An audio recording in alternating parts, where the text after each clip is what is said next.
All right. Good evening, everybody. It is Wednesday, March the 2nd, 2022. We are live on YouTube. If you have not liked, subscribed, or all of that good things, please do so. It is the name of the show.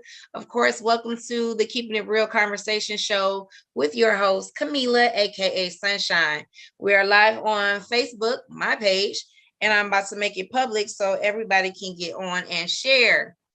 We are live on Spotify as well.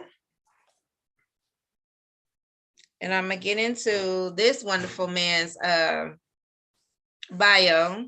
Then I'm gonna let you know how I know him. And then we're gonna get into this wonderful conversation. So this is the bio he sent me, y'all. This is the bio he sent me. I didn't write this. This is what he said. Christopher Hunter serves as Schoolcraft College's inaugural Director of Equity, and Engagement. His focus, Equity and engagement. There you go. His focus is leading inclusion, diversity. What's the word? Equality? Equity. Equity. We can talk about that. We can talk about the difference between equity and equality. Okay. And access efforts across campus and ensuring that idea will be inherited in the framework of all the college does. A native of Detroit, of course.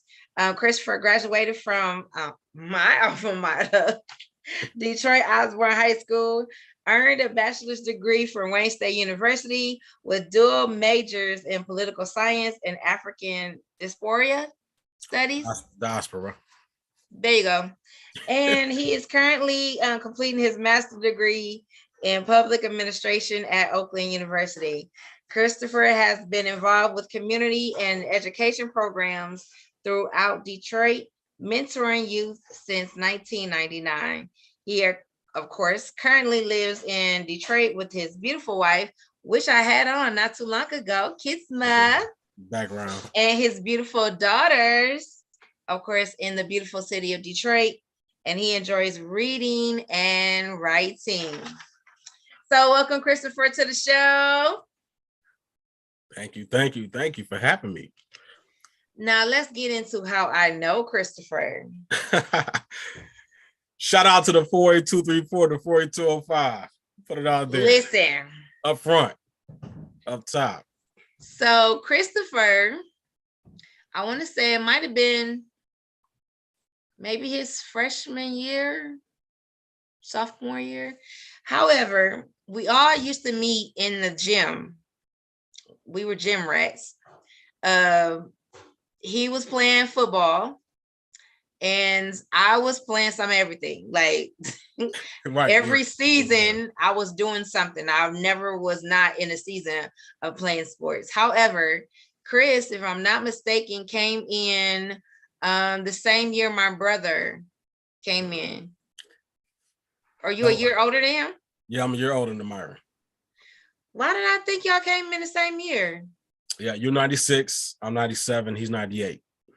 Absolutely. So I would see Christopher, of course, in the hallways or in the gym, in the weight room, doing something. And he, I can't say he was quiet.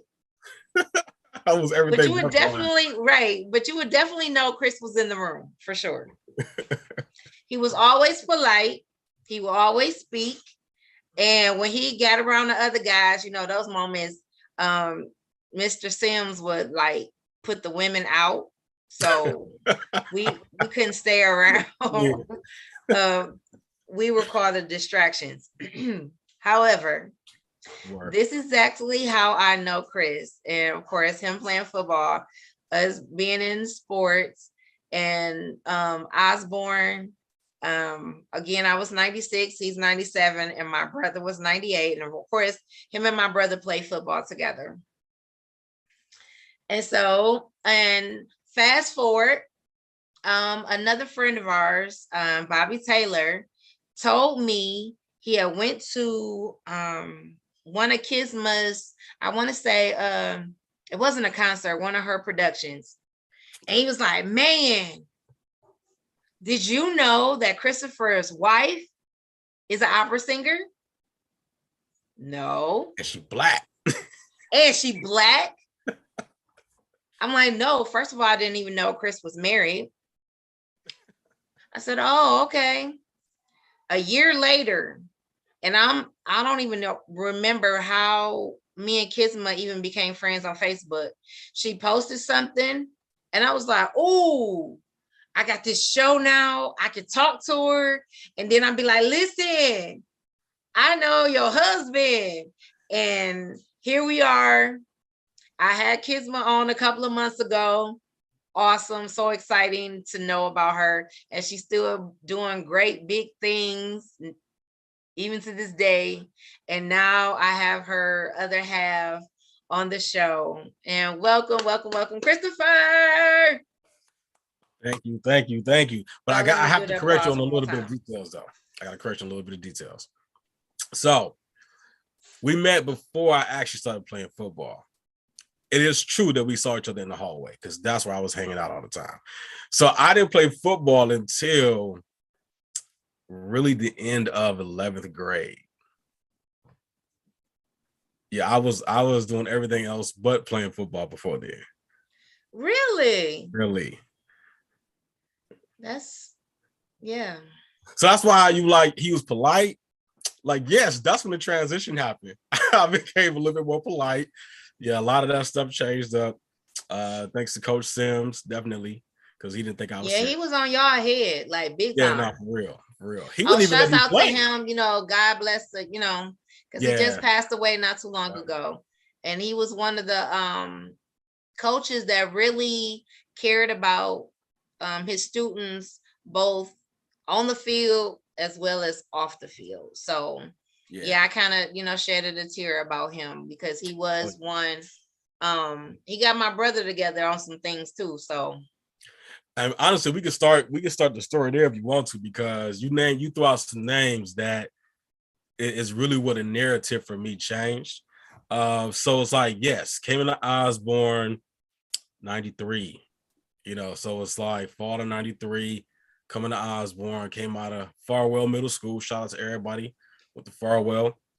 And I was at that point in time, I was really done with education.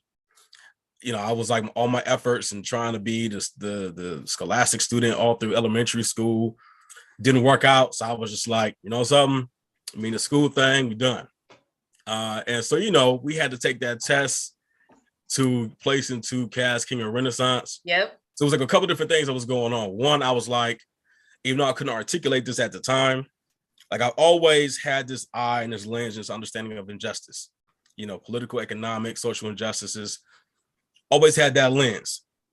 It really came from really birth. And then, like when I was a kid, I used to have this reoccurring dream that when the world was like in destruction and devastation, like a volcano, it erupted. And I was like jumping from pieces of land, and the pieces of land were burning under my feet, trying not to touch this fire. Mm-hmm. And when I touched the fire, I turned into Dr. King. And it happened the same way every time. I was like 4 or 5 years old. That was the weirdest and the scariest thing ever, because I'm like, they killed Dr. King. Like I turned into this guy. But right. From that point on, everything in my understanding, and my parents came from the South, like for real in Jim Crow, like for real, my family were pioneers in having voting rights in the Deep South. So it was like, that's really embedded in our culture. But, when you grow up in Detroit in the 90s, a lot of that goes out the window for some of us. And so for survival me, mode, like, that's what that is. Like on the real, East Side, like on the real. And so even though like the nucleus of my home was not that environment, once I stepped out, that's what I was going into. And it just, again, I was at that place of like, yeah, I'm done with school. I wasn't making an honor roll. Every time I tried, I wasn't making it. I had my brother who was 2 years older than me. He's always making an honor roll. And I'm like, they're prejudiced. That's what it is. They're prejudiced, so I'm done. And so, yeah, by the time we had to take that test, I was like, man, bump that test. For one, I was like, I saw the injustice in why do I have to take a test to prove that I'm intelligent enough to go to the school? Like, why do I have to do this for real? And so that was on that, like, no, forget that. But then that same brother who was 2 years older than me went to Cass. And so I was like, well, no, I definitely don't want to go there. I don't even. Right. So no, and my two oldest brothers went to Persian. So I was like, that's neighborhood school. I don't want to go there. I don't want to be like, seeing their teachers and they be like, oh, you such and such brother? No. So one of my boys was like, let's go to Osborn. I was like, bet, let's do it. So we get to Osborn. And so, like I say, my time with education was just really strained. And so skipping class, first year in, like first semester, just really just out of it, And so, yeah, that increased. And then, 95, that 10th grade year, like 10th and 11th grade, I don't even remember them really. In terms of like going to school, like I don't remember a lot of it. I missed much of it. And it was also like the most critical time for me of being like in that place of I'm either going to go totally in this direction, because I wasn't a goon. I had goon-like tendencies, but I wasn't a goon. I was too much of a thinker to be just like goon all out, just gooned out. But it was like I was leaning towards that direction. And so it was really that 10th grade year. My bro Bobby came to me and was just like, it was either 10th or no, it was 11th grade. Bobby came to me and was just like, yo, Chris, man, we should come join the football team. So I'm like, y'all lose. Like, I don't want to join the football team. Y'all be losing. And Bobby was like, well, come make us win. And it hit me. And I was like, it was almost like that scene in Straight Outta Compton where Dre told Easy, was like, think about it. Let's come do this music thing together. And Easy had to be like, all right. And that's how I was looking, like Bobby said that. And it was that challenge that really pushed me to go into that direction. And Bobby, I will say, Bobby was very serious about football. Oh, yes. And that's one of the things that really pushed me too, because, he was for real about it, discipline, focus. And so I'm like, if he is saying you got something that I can see, I'm like, okay, I hear you. But then I met with Coach Sims. Coach Sims was just like, man, you ain't serious. Get out of here. And he kept pushing me out. And so I kept coming back. And he told me, like, wait till the end of the season. I'm gonna see what you got. And so I started working out. That's when you saw me in the gym. That's when, it was like I was really getting to that mode. I'm working out with Bobby, working out with Obrey. And so that's when like a lot of my shift occurred, because I got good at lifting weights because I was dealing with so much anger at that time. That I was pushing that into these weights. And next thing you know, I mean, everybody knew Obrey was the strongest dude in the school. So I'm hitting the weights with Obrey. So then Obrey's dad, another rest in peace, Coach Dixon, they told Coach O about me. And so I remember I'm on the bench one day. I hadn't met Coach yet, but I kept hearing about him. And so I'm on the bench and I hear somebody say, deep voice, deep baritone, which one of y'all is Chris? I'm like, yo, who's that? Like, is Debo, is that you? Like, you know what I'm saying? Who's this? And I looked up and he was like, I heard about you. He was like, I'm Coach O. And from that day forward, we had a really beautiful relationship. And he believed in me, and that was one of the things that at that time was very, life-changing for him to really say he sees something in me. But then he heard the reputation too. And I remember he was just like, listen, there's 3 things that you need to do if you want to be successful in this sport. He was like, stop drinking, stop smoking, and stop messing with these girls before you have a baby. I was like, I don't know what you heard, but okay. Right. I was like, all right, I'm done. All of it, I'm done. And so, like, I'm for real. Everything that he mentioned that I was doing, I was like, all right, for real. And I was in the gym with this dude. Whatever he told me to do, I was going to do. because he really showed that faith and that belief in me, and he really showed me the game and taught me, and was a real, although, I was raised by, two-parent household, he was another father figure that at the time, was very monumental in my growth and development. And so it was three different men at the time that really had that positioning. And Coach O was one. I got a shout out. The first one, I'll always call them my three wise men from the East. They all actually had like landmark points in Osborn. My neighbor, Neil Scott, rest in peace again. He came into my life, when I was like 8 or 9, somewhere around there.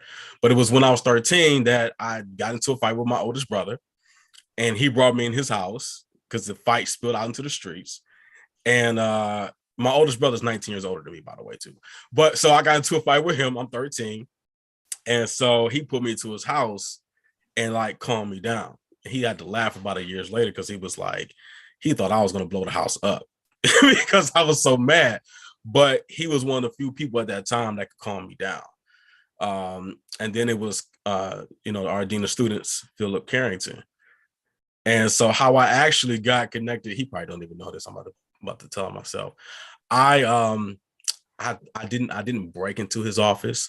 I walked into his office when I was already kicked out, and I was like, "There's nothing to lose. I'm gonna steal some pagers because I heard they stashed in his office. I'm gonna hustle these pagers," and I got caught. But he took me in as a mentee, and he mentored me. And so it was like at that time, all that shifting was occurring with people pouring that positivity into my life that broke off all of the mental bondage that was occurring. So it's like none of this, happens without that period of time, and I will say that they were turning the ship, and my mother's prayers was keeping the ship together so that as they was turning the tide, it didn't tear me apart. Absolutely. And so, so that's when you met me, that's what was going on.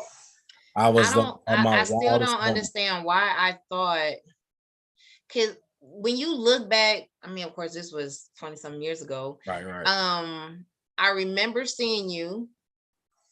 I remember like candid conversations, like hi, bye.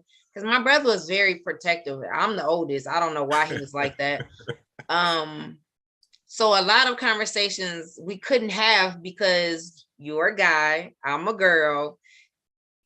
You're supposed to be over there, he over here.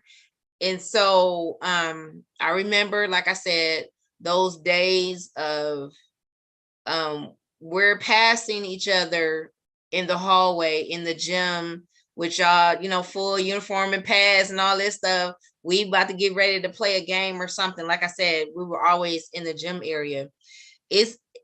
I've learned that you can actually look back in your life and see the pinpoint of when the tides did change, or who was there to coach you, like, it's time for you to step out of the boat. Mm-hmm. Do you remember Mr. Oswald Issa? Oh, yeah. I didn't have him as a teacher, but again, I spent a lot of time in room 213, which was the dean of students' office. His classroom was like right next door. So as I was either getting, kicked out to go in, or I was walking back out, I saw Mr. Issa, and I would keep with Mr. Issa. So he was always real cool, but I never had. So Mr. Issa is actually my uncle. Osborn Issa is your uncle? See, that's how important he was to me without even being my teacher. I know his whole name. Yeah, so he was one person that was, well, actually all the teachers that I had were very positive, and plus I needed to make sure that I stayed on my game because he was there, first of all. Right. And so those days at Osborn was very pivotal, of course. So with you having those changes, was that the idea to, when you go to college, to start looking at things to help other kids be successful, help with diversity. I know me and Tatiana talked yesterday, and she had a lot to say about Oakland with less diversity. Yeah, it's a struggle because we talking about Oakland County, and I mean we knew the rules. We knew the rules coming from below in the south of 8 Mile. It's like going out to Oakland County, especially during our time, it was just like you ain't go No, out, you you don't ain't go belong out. there. And the truth be told, they didn't do a lot of recruitment inside the city. It's like so in fact, I heard a faculty member say, and he's a Caucasian male, and when he was a resident in Detroit, high school student at Cass Tech, he didn't get recruited to go to Oakland University. And I mean, his story was one of many stories like that, but it's the fact that the lack of intentionality to focus on certain communities that hey, we might pull some of the quote unquote good people, but we're also going to pull the other people that we don't want. And usually that good and that bad is a race-based identity, question mark. So, but to answer your question, like at that time, it still hadn't clicked to me that I was going to go into this particular arena. Because I still had no, like, I totally forgot the foundations of what I was brought up in by that time, high school hit. And so I only had one of my homeboys that was like, we going to college, or like I had, Obrey, he was always talking about going to Central and playing football, and like, a few others that were talking about going to college. My boy Elvin was like, he was going to go to Eastern Michigan and become a teacher. Oh no, he was going to go into acting education.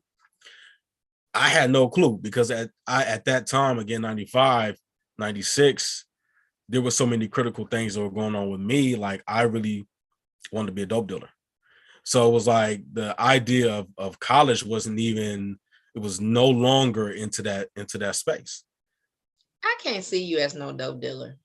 Listen, and I'm glad. I'm glad. I'm glad that, because I will meet. It's the funniest thing. There will be some, and maybe some of those are on the call or watching us now, but they'll have their children in the program that I just left at Oakland University, and I will see them over the years. They'd be like, "What you doing here?" And I'd be like, "I work here." They'd be like, "You?" And I'd be like, "Yes." So it's like they remember a different spectrum of me.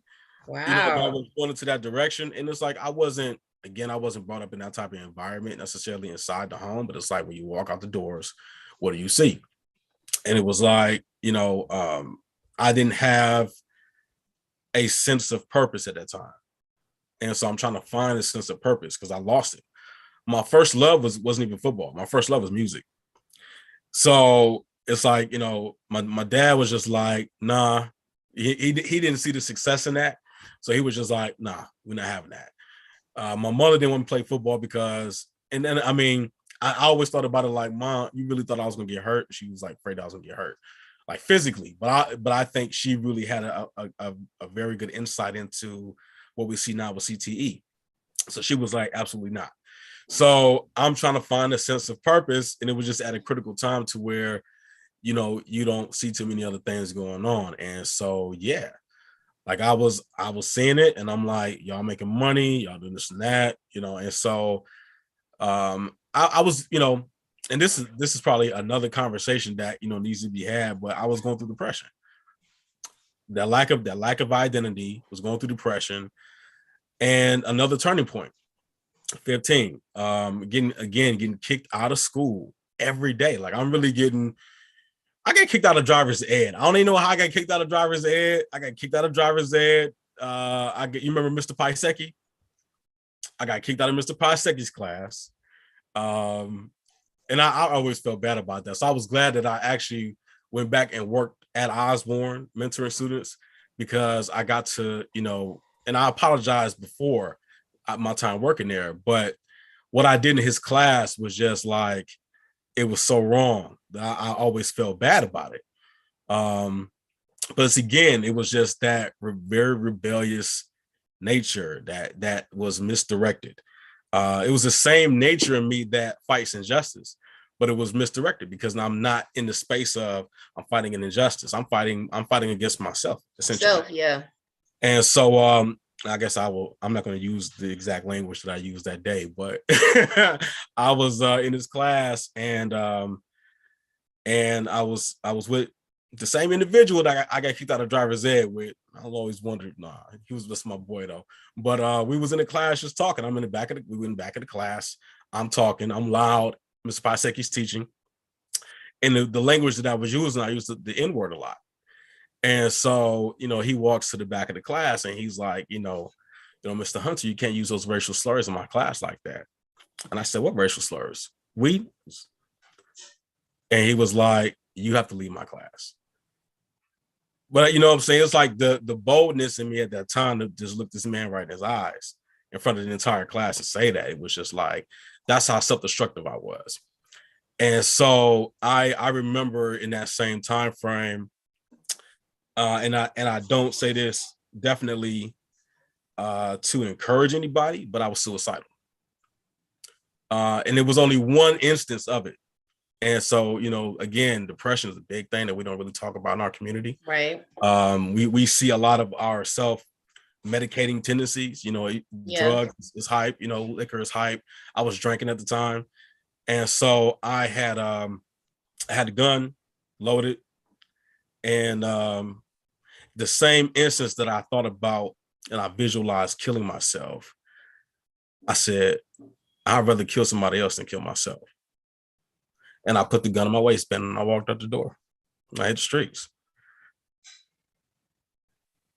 So it was it was a real time to where everybody who came in that time, 95, 96, they stopped something from happening that was about to really explode. I'm floored because I don't remember. Yeah, just put it right there. I don't remember seeing you in that space. And of course, high school is really when you really start, thanks, babe, finding yourself. Right. Depression was high. I remember with being the oldest and trying to have straight A's and trying to figure out all this other stuff, all this noise, it was overwhelming. Mm-hmm. I had a friend, my first thought of suicide, I have had it off and on. I haven't had it in a while, so thank God for that. But my first moment, I want to say, was my 9th grade year. Okay. And one friend who lived around the corner from me was like, he came to my house and I didn't say anything. So it was always medication at my house. My mom was an RN. He stayed with me until the streetlights came on. And he looked me in my eye, grabbed my hand and said, I want to see you tomorrow. What you, is you reading my thoughts? Because I didn't write it down. I didn't say anything. Yeah, he said, I want to see you tomorrow. And that was my wake-up call. Like, I don't know what I'm doing. I don't know what I'm putting in the atmosphere, but somebody caught it enough to be like, okay, no, this is not the way to go. But high school can be overwhelming when you're still trying to find what's your piece. All I know is sports helped me a lot. Even though I was smart, or so I thought I was, sports helped me out to, like you said, get rid of aggression. Yeah, for sure. Get rid of all this, puffed up, like at any moment, I could have went the other way. Because I was known for the girl who was always trying to help the underdogs. Mm-hmm. So I was like, should I push the envelope, or should I just stay on this side of the fence? And I was still titter-totting the whole time. But again, now I got my younger brother here. I got to make some, moves for him to make sure. And I had told this before, I think freshman year, he came in. I want to say that might have been the year 2 people got killed on freshman Friday. I want to say in the parking lot in the front where the students supposed to park. Yeah, I mean, it was wild. My first day was a shootout. Oh Lord, listen. Yeah, it was wild. So with him joining the football team, and I appreciate them to this day, they was like, y'all don't go out this door. Y'all go to the gym and wait until I say to go outside. So all the freshmen, all the football team, everybody that was in sports was like, nothing's going to happen to the freshmen on this team. So that was the unite of the whole gym. Like, nobody's going to get jumped. Nothing's going to happen. This is our family within the family. So I was like, okay, whew, my brother's going to survive. Because at that time, my brother was big, like muscular. Yeah. He was one of my, it was a couple of them on the squad that when I joined, really, you know what I'm saying? Because I was trying to get in shape and they was already it was there. And so him, Big Vince Williams, yes, Big Moss, Vince, Jerron, David, Monk, the Monk brothers. Yeah, homies, my bros, like for real. Come on, Jeffrey. Yeah, yep, Big Jeff, especially but Vince. I remember Vince like for real. Like I used to struggle because I'm trying to run these laps on this track, and Vince would walk with me. You know what I'm saying? Because I'm trying to run, and I'm like I can't run no more. Vince would be like, "Man, come on, I got you." Come on, yeah. So it's like, yeah, and see that's why those early years you didn't see me. While y'all was going out the back door, I was going out either the side door on the 7 Mile or on the front door on the Hoover, and it was just like. It was just a totally different contrast of, purpose at the time, and so when the Bible talks about, being, void of your purpose, and when you hit that place, and that's the place that I was in, and I will say this too, definitely because we had the conversation, I think it's real, if you throw the suicide hotline up there, because like, it's too many of us that really struggle with it. We don't talk about it because like my boys, they didn't know. They may have been dealing with it too, but I know that they didn't know that I was in that particular situation. Yeah, but because it is we have painted a picture, and I always say this: we be talking about one thing, and then God come in and shift it, and it goes somewhere else. But suicide sometimes don't have a look, right? And you have to be in tune to hear what they're saying. The body language, all of these things add up. And right. When you have hitting a wall constantly, like things that's disappointment, death, all of these things back to back, and you don't have an outlet to show you that there's hope and faith out here, you will take your life. And people used to say, well, I would never. You don't know what you'll do until you're in that situation. You can't say what you will do or what you won't do, or, oh, my mind won't go. You don't know. You don't even know what your rock bottom is. Yeah, for real. You don't. For real. And that's funny too, because I, at the same time, I was brought up in the church. Mom, make sure we stayed in the church. And so at that time, though, I was just like, I'm out. Like, I was like, and I mean, there's a lot of hypocrisy in the church, absolutely. And I sniffed out a lot of that. Again, I always said I was born at the intersection of my mother's big heart and my father's big mouth. And so it was like when I saw some stuff, I was just like, no, this is that. I'm like, I'm out. And so I remember at different times, I would go to church with my mom. And it was like 96-ish that it was a lady there who was a prophet. And I'm not even paying attention. I just decided to go this night with my mom. And I remember I'm on the front row just waiting for my mom to get her word or whatever. And she took the prophet asked people to bring pictures of their family. And my father had just retired. And so it was his picture of his retirement party. And I heard the lady say he feels like an outcast.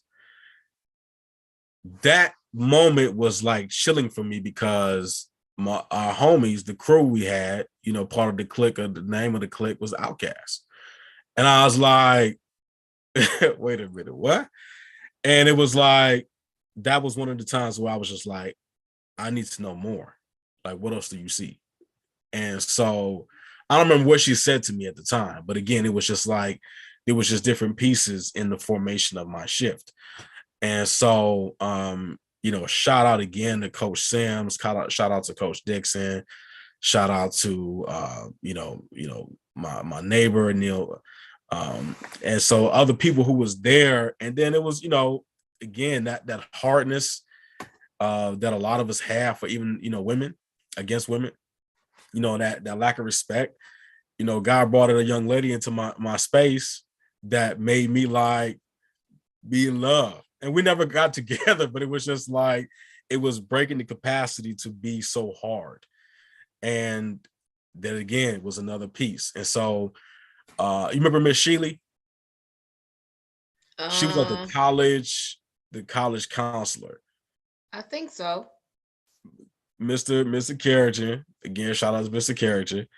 He had me go to her, and Mr. Marshall, my guy, Mr. Love Marshall, Mr. another Marshall. one. Another I one. would love to hear him talk about history right now. Listen, I'll love him to do anything because I was like, man, Mr. Marshall was a theater guy because he would always do them skits in the class and just be like, this dude is hilarious. But I think like deep down, just doing to be on the stage somewhere. Right. So, but I heard he passed away too. So, you know what I'm saying, some years back. So missed that guy. It was one of the real ones. But yeah, it was Miss Sheely, and actually she passed away too. And Mr. Carringer sent me to her and was just like, go see her. And I didn't know what I was going for, but I ended up doing 2 college applications. I think I just remember signing some paperwork. I don't even remember what I did, but he had me fill out applications to Wayne State and Western Michigan University. I ain't know Western like that, so I was just like, I'm gonna go to Wayne. At that time, that was the only college campus that I actually had been on, which was like it was elementary school. And so I was like, all right, I'm gonna go, it's still in the hood, so I'm gonna go there. And end up one of Coach Coker, who came in right after we graduated, he had another coach that was connected with Wayne State. I ended up meeting the coaching staff at Wayne. And so I ended up going to Wayne State. But I didn't play football right out the gate because at the time I was just like, okay, this is an opportunity for change. And I really felt that. And so the first 2 years, because I had really done so much to diminish my educational worth and value, I really wanted to focus on becoming a student first. And so those first 2 years, I didn't play football. And then in 99, I walked on to the team at Wayne State. And top of the year, when I got with the coach, he was like, come in January. So we started working out in the gym. And so I still had some strength in me, but it was like getting back in football shape again after 2 years. And so I ended up making the team. I played in the spring game, and we're just about to start summer training camp. And had another mentor, T Woods, Terrence Woods, if you watching, another one that at that time, kind of go backwards, I ended up changing spiritually as well. And with everything that was going on in that 96 year is when I felt like I heard God speaking to me for the first time. Like, not like the whole religious church type stuff, right, but it was real, a Paul type moment, on the road to Damascus. Yes. And so that's how that was really my shift. So like, when I came to church, I was wearing, jeans and Timbs. I was like, I got saved on the streets. Like, I ain't get saved in the church. Right. So, which really irritated my mother, but it was going someplace. And so, so it was like all of that was happening at the time. And then I met this guy, T Woods. And so he was a pastor. So I would actually, between practice and like in the training room or whatever, I have my Bible with me. And so we would have our spiritual conversation. So, it was like somebody else who worked on me spiritually, had those conversations that were really real and really down to earth. And so after I played in the spring game, I felt like I felt empty when it came to football, which was weird because I was like, I want to go pro, but I felt like it was missing something, and I felt like it ran its course. And so I remember like putting my cleats in the locker and walking out and closing the line. It was like a movie scene type stuff. It's like I walked out and left my cleats in there, which I'm still mad I left them cleats in there. But it was like I left them cleats, and I'm just like, it's something else that has to be there. And like a couple of months later, a sister that I knew, she told me about a job. She was like, it's a job, whatever, whatever. They should mention like it was mentoring, kids, because I started doing some of that at the time, and through my church. And that's where it all started, that I started working in equity programs. And so it's a program through Wayne State, federal trio programs, that I was still trying to find myself in a lot of ways, but I was back working in DPS. So I'm working with students in middle schools and high schools in Detroit, Northern High School, Osborn, DSA at the time, Frederick Douglass. It's like a lot of those schools that, the students were like me. And like I remembered, I think my first years, especially at Northern, I would ask the principal for the suspension list, because I'm like, I was a kid on the suspension list. And when, everybody was, or a lot of people were giving up on me because I was always on the suspension list, there was somebody that was just like, no, we're not going to let you fall. And so I wanted to be that same individual for others. And so that's when I never thought that I was going to go into that direction, but it made a lot of sense to me, especially because of what my mom was, what she was like. Let's go back to now that you stepped into, I'm gonna say your calling, with saving youth. Did you continue to have that dream about Martin Luther King? It only occurred like those during my 5 and 6 year old years. But the thing that really beyond that was happening was when it came to like those who were pioneers of Black culture, or I would say Black liberation within the African diaspora. I would hear their names, and their names will always be connected to some other character that I knew, but I always like held on mentally to their names. I remember Stokely Carmichael. I remember Huey P. Newton. I was reading Frederick Douglass, at 7 years old, I'm saying 6 or 7 years old, in the library. Like I was drawn to all of these things because I will always say to my students, I'm like, listen, I heard Miles Monroe say this: you haven't changed, but you've grown. So it's like, I always have a globe sitting on my desk in my offices. And I say, the world rotates on its own axis, and it's rotating in the same direction ever since its inception. I'm like, we're the same way. When we were born, that first breath, we do things in a certain rotation. We think a certain way, we speak a certain way, we're drawn to certain things. And everything in our lives, just like the seasons, are based off of how we roll. That's how I've been rolling, like ever since then. It's like I got that wake-up call during that undergrad time. In fact, again, I'm taking classes, not really knowing what direction I was going in. And shout out to somebody else who's no longer here, but Dr. Perry Mars and his wife, Dr. Joan Mars. And I had Caribbean politics and culture at Wayne State. And when I took that class, that reawakening occurred, to where it brought me back into that, because they were from the Caribbean, they were from Guyana. And they was always just like, why y'all not fighting and protesting? Like, because we from the Caribbean. We wake up and fight and protest. Like, what are y'all doing? Y'all spoiled Americans. Like, and that was real, because they're like, why are you not fighting? I didn't think there was anything to fight for. Like, we got a whole Department of African Studies over here. Like, what are we fighting for at this point in time? Right. And but it really re-engaged that dream and everything else that happened after the dream and everything else that was already inside, and so education was the area that I jumped onto first, because it was one of the ones that, again, at the time, growing up in Detroit, it's just a lot of areas politically to jump to and to address, but education was one of the ones that always stuck out to me because of that again, that road of I need to take a test to get into a different education. And I failed it on purpose. See, and I'm sure there was a lot like that. And my brother who went to Cass ended up getting kicked out. My sister went to Cass, and I knew a lot of people who went. They had this little. I went to Cass and this, and that, right. And I'm like, so kids went to King. Kids went to King. And listen, and there's a league of like some her reunion stuff. They be like, "Did you go to King?" And I'm like, "No, I went to Osborn." Cause it's like that come out like, and like, too, when being at the campus University of Michigan, of course it wasn't a lot of us, so right. A lot of them was Cass, right. King, Renaissance, and then when you be like Osborn, I ain't never heard of that. Well, now you know.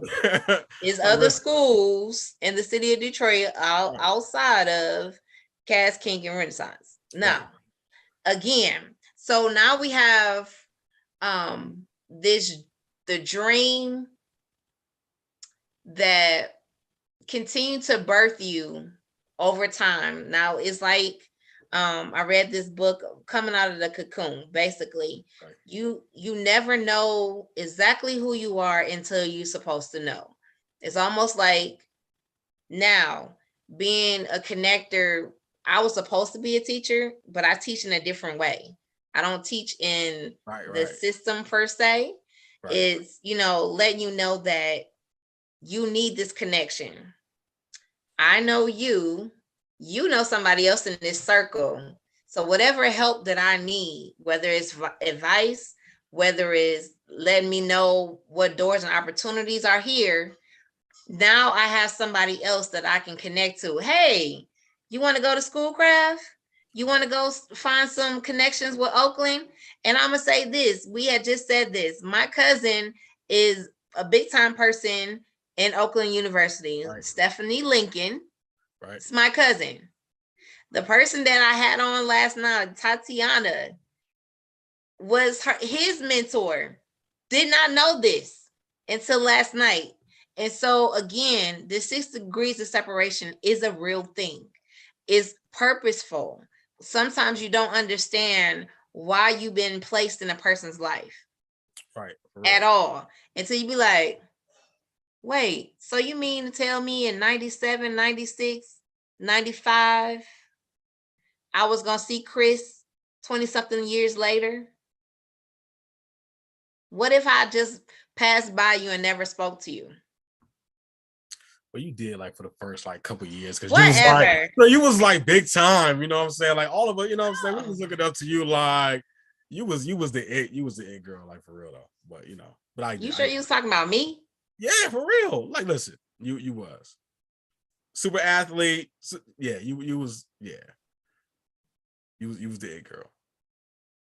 Had dudes all in 97 crushing on you, you know what I'm saying? Yeah, like I don't recall none of this. A lot of them. Now I do, like I said, with sports all day, basketball, softball, volleyball, swim team, track and field. I did it all. Yeah. And that was just to keep me from being in trouble. I didn't have time with practice, school, meets sometimes during the week and on the weekend sometimes. I didn't have time for nothing else. So this is where I focused my mind. And then again, 20-something years later, I am talking to Chris, evolved Chris from when I remember him back then. Not only that, successful marriage to a professional opera singer who's Black and she's bad. Yeah, so now having to be a husband and a father to 2 beautiful young girls. Which is another shift. Another subject. Yeah. In itself. Yeah. So to see you constantly growing, you have no idea who's actually watching you. I had to be looking at your Facebook. I had to be looking in some direction in order to be like, look, Chris, I don't know what you're doing, but I need to talk to you. Let's have a conversation and not knowing that you're doing the work that helps students come in and say, look, these walls might not look like what you think they should look like, but let's have a conversation so you can actually get through this and then bring somebody else in. Right, no doubt. And that at the end of the day, these walls don't define you. Your boundaries, they don't define you. Your situation, your upbringing, they don't define you. A lot of home situations, you know, like I say, I didn't have the perfect, I didn't have the, you know, yeah, I didn't have the Cliff and Claire Huxtable, you know what I'm saying, upbringing, but it was just like, you know, that whatever was there that was positive, you know, you take the meat, leave the bone type stuff. But you have some of those that come up in like really rough upbringings. They don't define you, you know.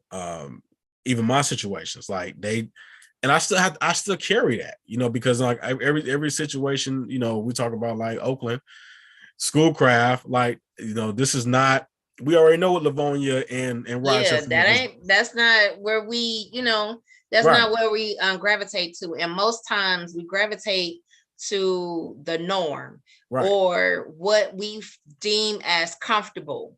Right. And Exactly. sometimes we don't have the courage or confidence to step out there and be a trailblazer. You know how many people out of class of 96 went to the University of Michigan? Yeah, I'm sure not many. Yeah, exactly. You get on campus and there's not a lot of us. Yeah. I told the story last night, to actually see the Ku Klux Klan, not in the book, not in the movie, but walking down the diag like they own the place with the sheets on, the hood and the shotgun in 1996. Wow. And you talking about, is this a diverse culture? Right. Right. But then look at what we're looking at in 2022 and 2021 and 2020, and all the stuff that we still looking like, you know, that, you know, we're getting hunted down in the streets, or the fact that, you know, the Ku Klux Klan wore 3-piece suits. It's the Ice Cube line from back in '93. But it's like, you know, it's real. It's a hurtful, it put me in I won't even say a culture shock, but it's wake up. Right. And then at the same time, now that you know, just like in chess, just like in checkers, when you start seeing that they just show they hand, now it's time for you to stick it to them. Just like when you come from the street, anybody that's showing a weakness, you need to be got. Right. So now I'm going to prove it to you I'm about to knock y'all out with these books. Literally. You thought I was going to be successful? Okay. Right. Yeah. And that's one of the things I always tell, you know, and I have a bias, you know, when it comes to Detroit students.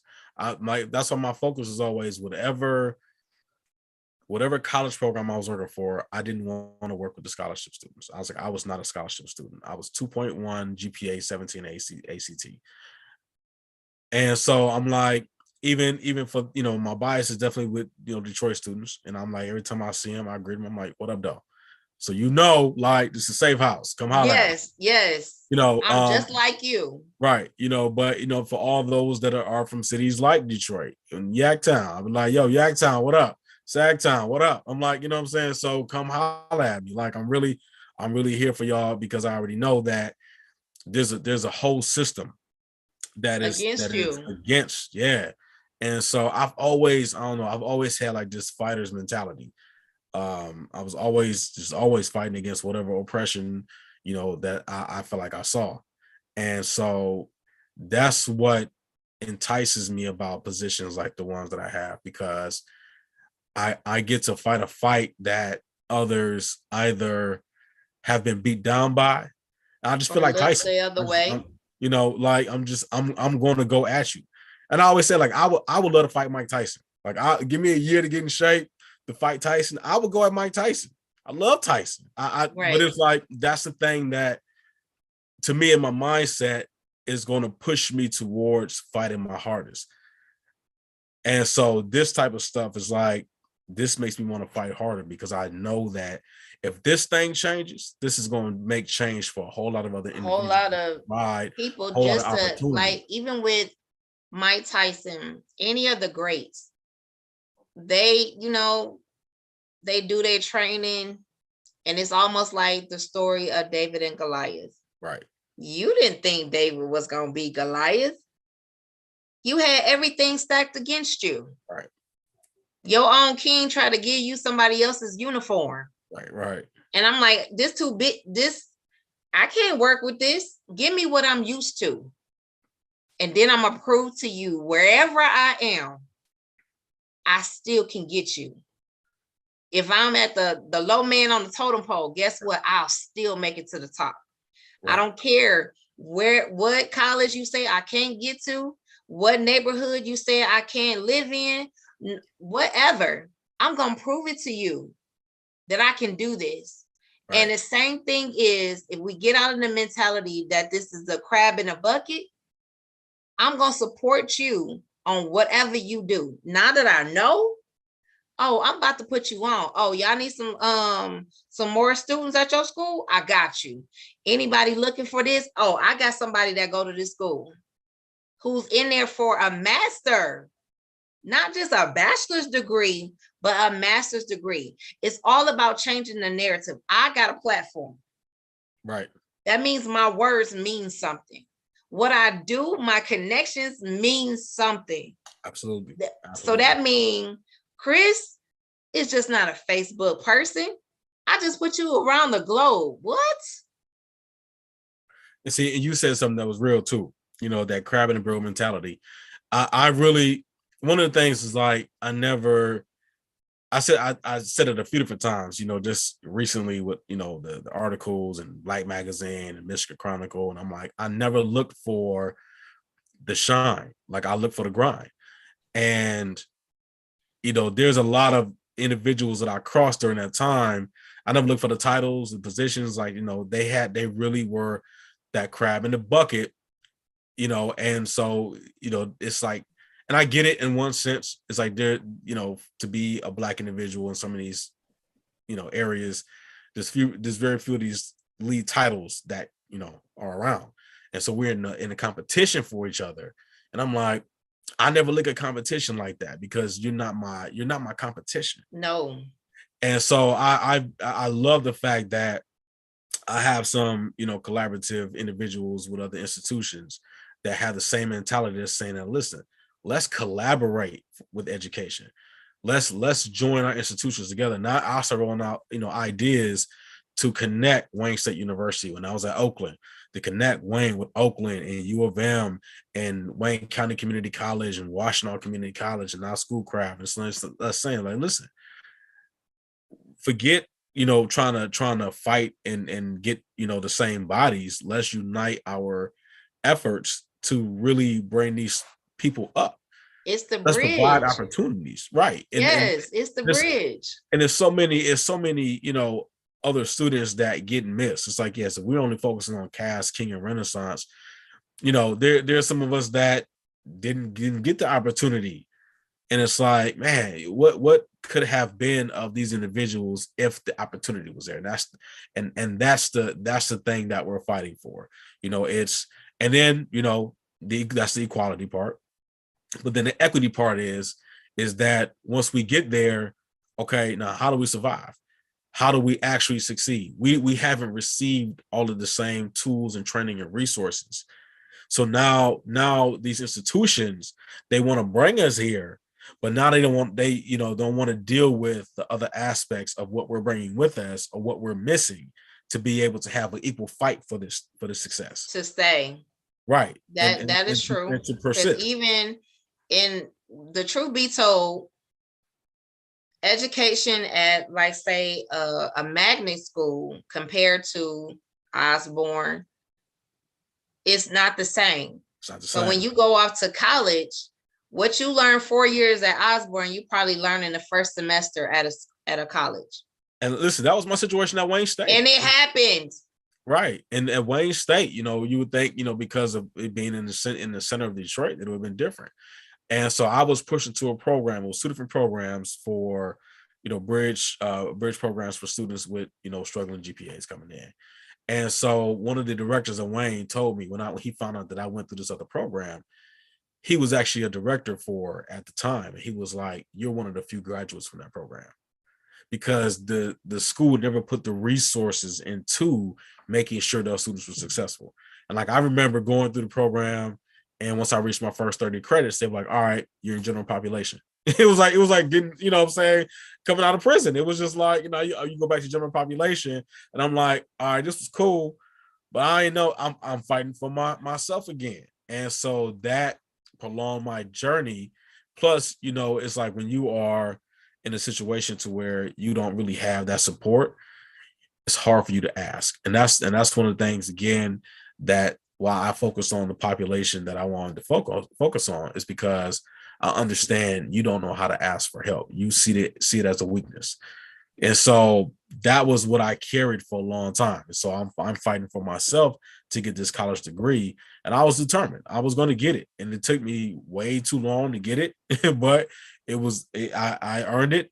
You know what I'm saying? And so, and it's like, yes, it's making sure that at the end of the day, students understand, like, especially when you're talking about students of color that have been blessed with the DNA that we have been blessed with, being of African descent, and and as well as American Indian, and indigenous descent, Latin American descent, all of it. They had to fight. Asian descent had to fight. For something like that. DNA that you have is truly great. But especially being Black in America, it's like, do you know what you got to fight with? You know what I'm saying? Do you know what your ancestors brought to you? And so that's what another one of those aspects that changed me is really getting connected with my ancestral roots. And beyond Woodville, Mississippi was, okay, no, I'm an African. And so what was taken from me, I need to fight back for. And what was taken from me was intellectual property. What was taken me was land. What was taken from me was wealth. And so now I'm not only going to fight for it, but in the communal roots of my ancestors, we're gonna build a nation, and we're gonna all fight together. And so that's the Absolutely. mindset that I have. Like I want you to have the tools that I have, and I'm gonna fight for you, but I want to make sure that I'm training you how to fight, and I want to see you get to, a higher level and a higher degree before I'm really seeing myself get there. And that kind of, played against me certain times, and I'm fighting so much for other It individuals. will actually pay off, because when Right. you have successful students that come back and say thank you, or when opportunities come to you that you didn't even ask for, it becomes that thing too. Just like when I look and I listen to Ice Cube, when I listen to Snoop, when I listen to all of these who might have started off one way, Right. and now they morphed into something way bigger than what they even thought was going to be from day one. Right. This is Right. where we come in at not limiting your thinking. Like, I'm Right. so open. Like, listen, if I can do this for free and I love what I do, the money will eventually come. It's inevitable. Right. But me seeing people connect and surge a bond together, like, this is what I get out of it. Right. Just seeing the connection, the 6 degrees of separation, all of these things. And I'd be like, man, I had no idea. But it's awesome to see. It's awesome to hear. It for those who are on, I know we over our hour, but it's okay. We're good. If you have any questions for Chris while we're still on, please write it in the chat so we can ask him.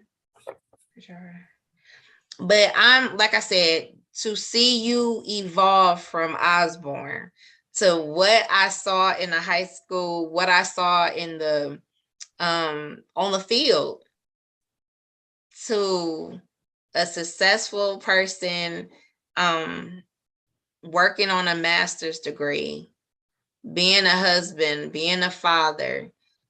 I'm sure you didn't see this for yourself. I'm sure that was not like, okay, this is where, and things happen. So again, I commend you. I give you your flowers now. And I'm glad that the Black man is changing the narrative of what the, social media, what the news would say of for our Black men, as if, you're in jail, you're doing all of this opposite of. And to see the positive is what we need to see more. We need to see more people like you in the universities that are not dominated by us. We need to see someone who's fighting for us to be like, look, we are just as much entitled to what you guys are. Just because I started off one way doesn't mean I'm going to end this way.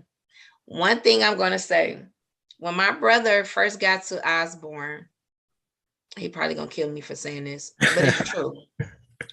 My brother was going through like dyslexic and stuff like that. They were trying to put him in special ed.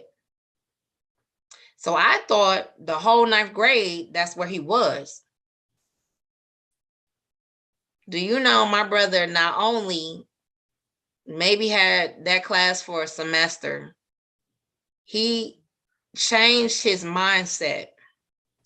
I'm trying not to cry, but he changed his mindset. Not only did he start getting regular classes and excelling at that, he was also playing football. That year, 98, is still in history. Football players, Vincent and my brother, was valedictorian and salutatorian of their class. Yeah. Football. You're gonna make me cry now. Football. Yeah, you don't see that. Football players. You don't dumb the whole dumb jock thing. Like, you know what I'm saying? Like, you don't, yeah, no, big salute. Big salute. They came out the 2 top of their class. Football players. Valedictorian and salutatorian of their class. And so I said this to say, it doesn't matter where you start, long as you finish. Right. And finish being a better version of yourself. And that is exactly what you did. Do you hear me? And again, it wasn't me. And I didn't shout out my other bro, Sean Dancer. Oh, Sean too. That nut. Yes. My brother on the left side of the line. It was other individuals that, played a role in it, and we can never, minimize again, how we got to a position, by excluding other individuals. We should never do that, and it's like it had to be other individuals that helped us get to the places where we go. And so, you talked about the classes, and it's funny, when I got to Schoolcraft, I was going around, my first couple of weeks, just making my rounds, getting to know certain people. And I ran into a young sister who was working one of the scholarship programs. And so she was like, yeah, you need to talk to Dr. Carmen. And I'm like, okay, where's she at? So she's like, she's down there. Her door is usually open. So I go knock on her door, and she turns around, and I said, I know you. And so she was like, okay. She was like, she started naming off like the different colleges and stuff that she worked for, because she realized who I was. And so I'm like, nah, that's not it. That's not it. And she was like, so she was on the board for DPS. I'm like, nah, I know you from the board. I'm like, did you teach in any high school? She was like, yeah, I taught at Osborn. She was like, but if you was in my class, you were not a good student. And so this was 10th grade once again. And I probably like skipped on the MEP test or whatever. And they had me in this reading program, this reading class. And once again, it was just like one of those moments to where, and I probably would have tested for ADHD at that time. I don't know. But, it was like, that place of you hit a point to where it's either I'm going in one direction or another. I didn't even think 30 was possible. You know what I'm saying? I didn't think high school graduation was possible. Graduated on time. As much as I did not go to class, I'm not gonna say how that happened, but no, I mean none of this was like really foreseeable, and that always is, and none of it. You talk about marriage. I did not think marriage was foreseeable, especially not the beautiful, gifted, powerful, strong woman that I'm married to, and the beautiful daughters that we have created together. That is right back there in the picture behind me. I see her. I keep her next to Martin and Malcolm. So no, I mean it's like, again, and that's again another story, another phase of life that another shift in my life occurred through I always got a shout out my fraternity, Alpha Omega Co-ed Christian Fraternity Incorporated. The leader, the founder, Danielle Lewis, and he was one of the next individuals, and his wife, who co-leads the ministry, Mary Lewis. And I remember at the time I was in a church, but I was like, I wasn't representing right spiritually. And so one of my boys had taught me to go into this informational. And so when I went to the informational session, I'm hearing this dude talk. And at the time, I'm like, Black Power Revolutionary. I was actually developing like a Christian ministry, youth ministry called the Christian Liberation Army with one of my comrades. And so I'm really militaristic, mindset, really structured in that way. And it was like coupled with all of the, the study and the scholarship in Black liberation.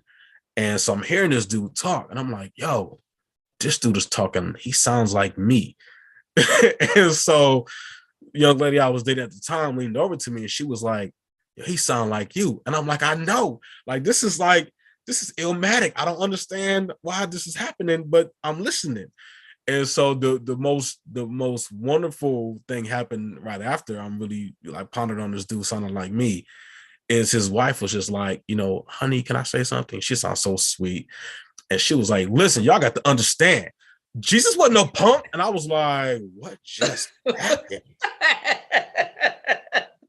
This is not a drill. Like, and she was like, and so I was just sitting there listening, and I'm like, my life just changed in an instant. And I was like, listen, I gotta ask this dude some questions. So the informational session ends. It was wonderful. I mean, like everything they said, I was like, yo, this is great. And I was like, I gotta ask you some questions. I went up to him.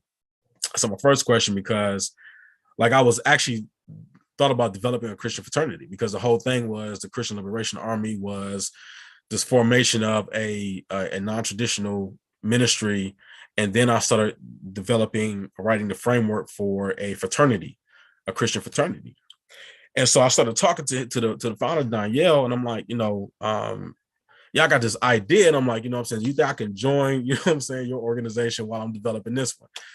And so he was like, let me ask you a question, which was the first of many situations like this. And he was like, and this is in 2005. I still remember this. He was like, is your vision in seed form or harvest form? I was like, that's a good question. I'm sort of thinking that, like, and I'm like, it's a seed form. So he was like, go pray about it. And let me know. And so he was like, what's your other question? I was like, listen, man, your wife. I was like, how do you like cohabitate with a woman that powerful? Like, I hadn't seen, in church, it's the first lady. And she is, just this, submissive role type woman. I'm like, I in my family culture, that's all I saw. Like, I never saw that dual empowerment, like that Michelle and Barack before we saw Michelle and Barack. I was like, I haven't seen it.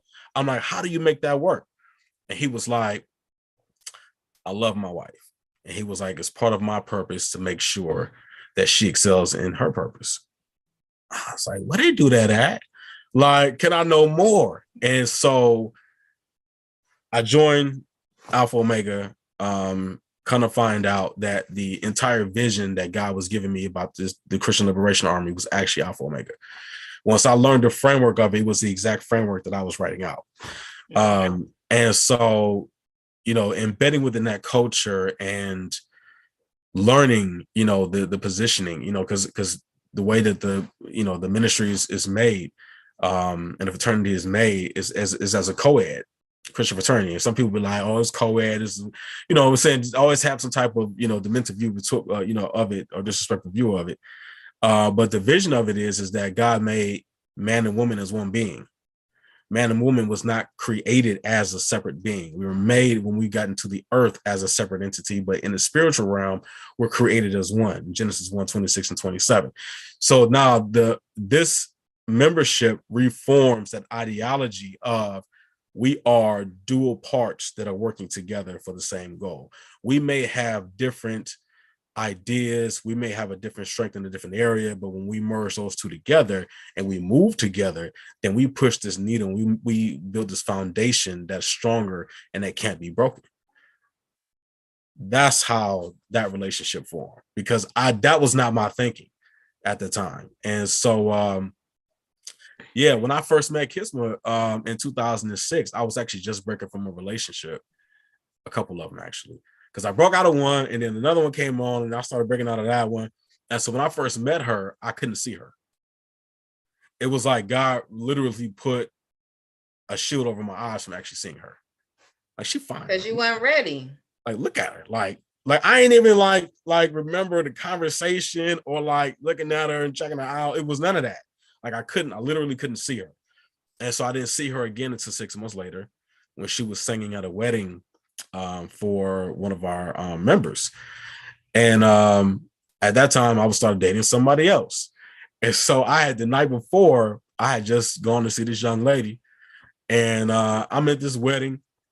My boy Rob was with me. We in the church, and I ain't really tripping. I'm just here to hang out, be with the fam, whatever. And we in the back of the church. And I'm actually showing him the picture of the other sister that I'm dating. And I'm like, yo, dog, check her out. She cold. So then Kisma starts singing. And I hear good singing. My mother listened to opera. So it wasn't like my ears were so drawn to her. It was like my soul was drawn to her. And I literally like dropped the phone in my man's hands, like, you had that. I need to see what's going on. Who's that, right? Because this wasn't no here comes the bride type stuff, but everybody's standing up because the bride is coming. But I'm like trying to see who this is. And I already know who it is because I saw her on the program, but I'm like, who is this? And so the whole rest of that night, I'm trying to get close to her. I'm like, can I get next to you? Like, who's and so she was not playing me like nothing. I couldn't get no play. I'm trying to hit her with the best stuff. Like, listen, let me holler at you for a bit. Not getting, she not seeing me. It turned out that she was actually dating someone else at the time. So what I understood at that point was that, what I used to have a saying was that I did think that, my mindset, especially coming off that original dream, was that my mindset is the combination of Malcolm X and Dr. King.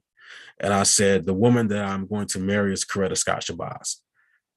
And I would say that, but everyone that I was pursuing was not Coretta Scott Shabazz. No. They were not that. And so that night I realized who was that.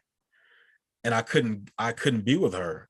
And so I was like, the next day, I told the girl I was dating, I'm like, yeah, it's over. It was like my man from Harlem Nights, like, yeah, I ain't never come home no more. Tell your mom, tell your mom I ain't come home. I met sunshine. Like, you're not sunshine. You're great, but you're not sunshine, and I need to go for sunshine. But I couldn't go for sunshine, so I'm just like, well, now I just need to go be with myself for a minute and figure out aspects of me that it actually turned out to be a great season of self-discovery, of brokenness and insecurities and depression and all these other things that needed to be worked out. And so 6 months later, or it was about 4 months later or whatever, I see Kism again. And that's when we actually started dating at that time, because her relationship, shout out to my man, her relationship ended. I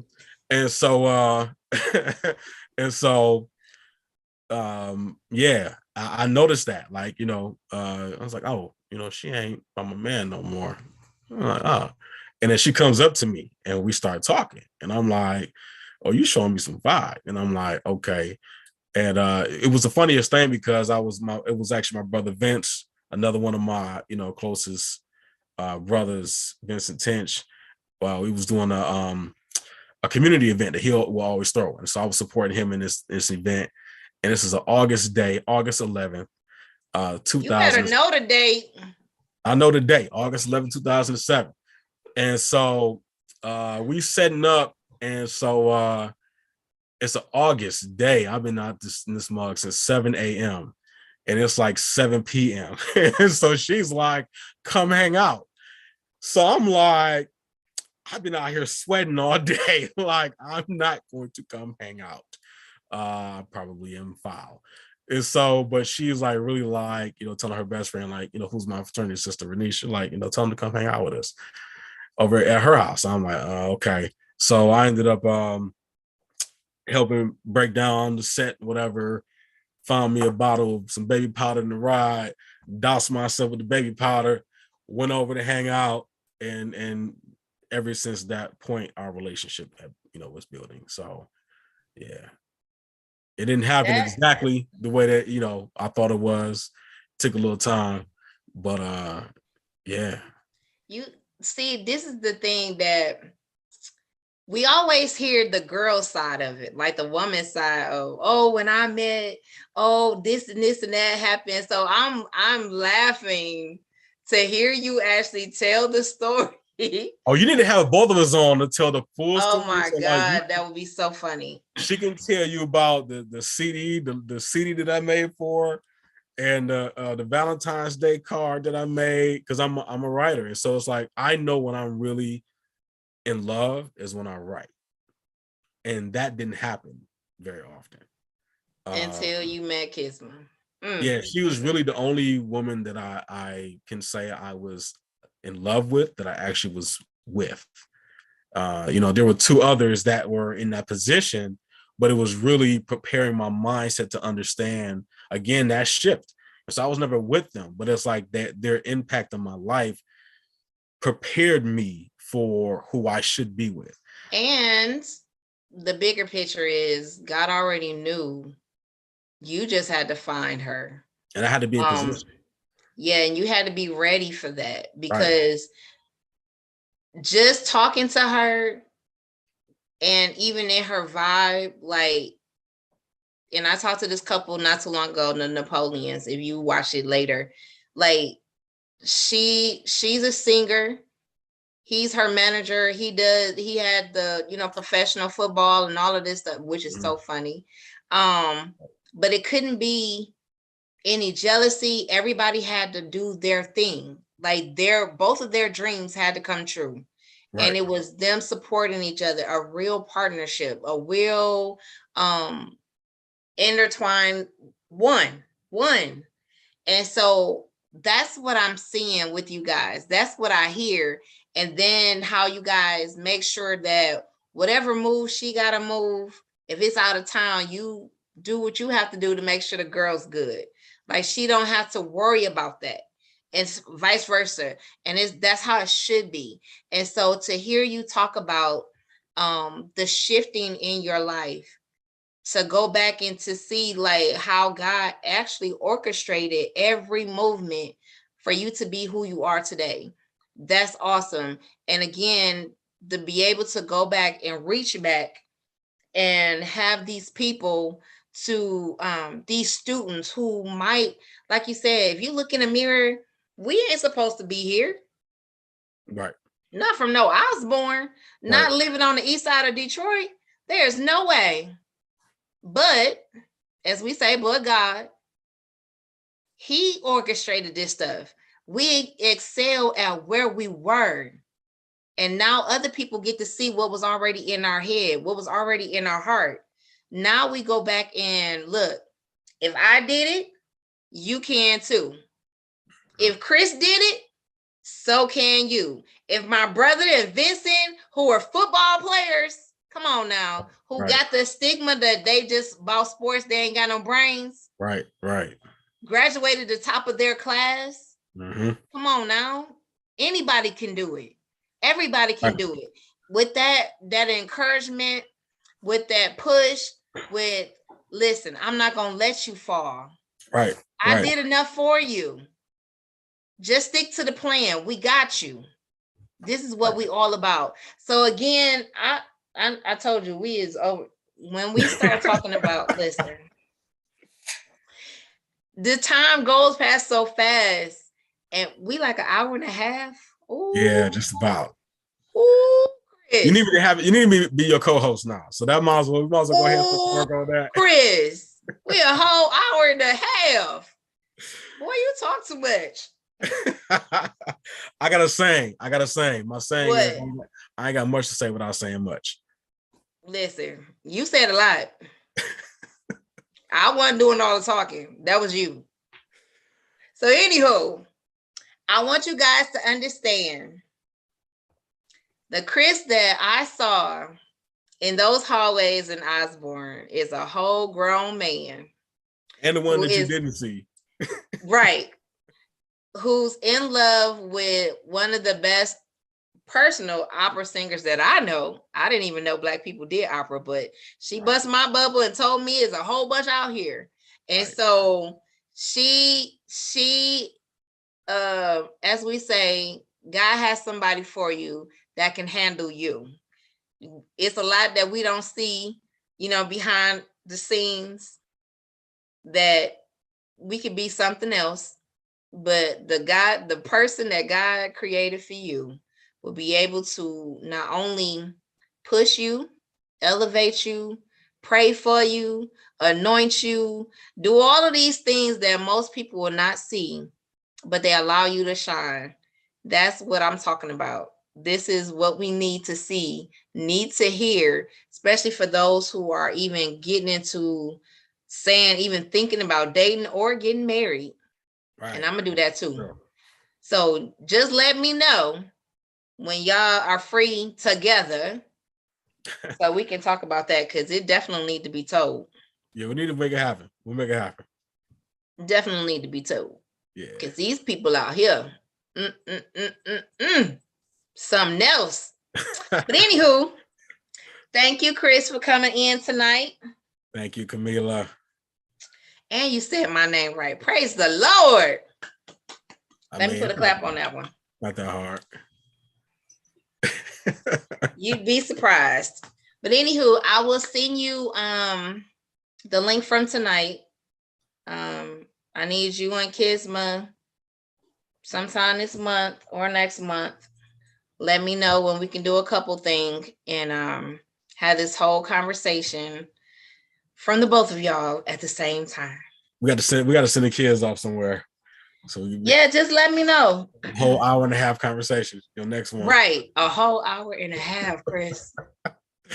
We're supposed to be an hour. Years, we had a lot to bring into the conversation.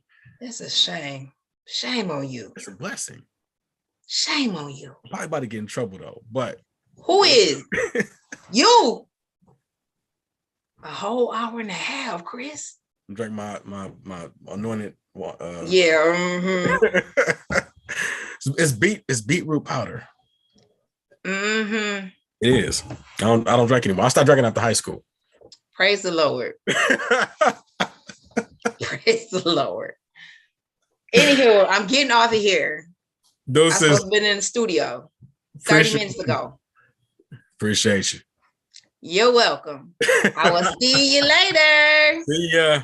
All right. Bye. Bye.